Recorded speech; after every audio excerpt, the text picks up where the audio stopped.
আসসালামু আলাইকুম। আপনারা কি সিম্পসন কার্টুনের এপিসোডগুলো দেখেছেন? যেখানে দাবি করা হচ্ছে আমেরিকার প্রেসিডেন্ট জো বাইডেন তিনি নাকি কোনো মানুষই না, তিনি নাকি একজন রোবট। প্রিয় দর্শক, কথাগুলো শুনতে হাস্যকর মনে হলেও এটাই নাকি বাস্তবতা।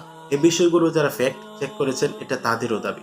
এবং ইতিপূর্বে এরকম বহু কথা শোনা গেছে যে সিম্পসন কার্টুনের মধ্যে যে এপিসোডগুলো দেখানো হয় এটা নাকি এপিসোডগুলোর মাধ্যমে নাকি ভবিষ্যৎবাণী করে দেওয়া হচ্ছে। এবং সিম্পসন কার্টুনের মধ্যে অনেক আগে যে ভিডিওগুলো দেখানো হয়েছে এই ভিডিওগুলো নাকি বর্তমান বাস্তবে রূপ নিচ্ছে।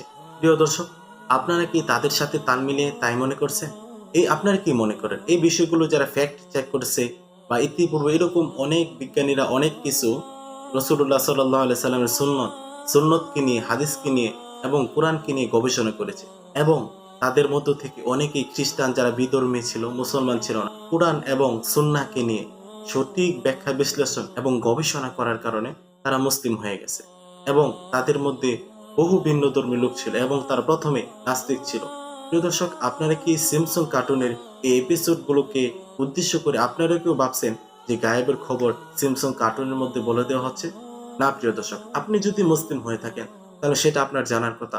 আল্লাহ তাবারক ওয়া তাআলা সূরাতুন নামলির 65 নম্বর আয়াতে বলে দিয়েছেন, কুল লা ইয়ালামু মান ফিস সামাওয়াতি ওয়াল আরদিল গায়বা ইল্লাল্লাহ ওয়া মা ইয়াশউরুনা আইয়ানা ইউবআসুন। আসমান এবং জমিনের মধ্যে যা কিছু গায়েব রয়েছে একমাত্র আল্লাহ তাবারক ওয়া তাআলাই জানেন এবং কখন তাদেরকে পুনরুত্থিত করা হবে সেটাও তারা জানে না। প্রিয় দর্শক, আল্লাহ তাবারক ওয়া তাআলার এই আয়াতকে যদি কোনো মুসলিম ব্যক্তি বিশ্বাস না করেন তাহলে তার ঈমানই থাকবে না। আর আমাদের ঈমানের মধ্যে ঘাটতি থাকলে আমরা মুসলমানই না।